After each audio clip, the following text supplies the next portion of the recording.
Hey guys. So నాకు ఏంటంటే hey guys చెప్పి నేనే నవ్వుకోవడం నాకు అలవాటు అయిపోయింది, ఎందుకో తెలీదు. It's a type of satisfaction కాదు, మెంటల్ డిసార్డర్.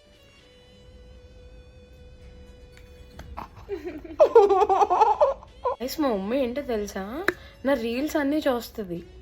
నా రీల్స్ అన్నీ చూసి కామెంట్ సెక్షన్లో కామెంట్స్ అన్నీ నాకు చెప్తుంది వచ్చి, అమ్మాయి ఈడెవడో ఐ లవ్ యూ అని పెట్టాడమ్మా, అమ్మాయి ఈడెవడో నవ్వుతున్నాడమ్మా. బాగుంటుంది, అందంగా ఉంటుంది. నీ అంత అందగా తెల్పిలు ఎవరున్నారు చెప్పు. అకౌంట్ ఇస్తాను. సరియు 09 కదా, సరియు ఉత్తినైన్ అంటే ఫాలో రేష్మి. Bye guys. ఒడి అమ్మ నా వీడియో ప్రమోషన్ చేస్తుంది గాయ్. సరే మరి ఇంకా బాయ్.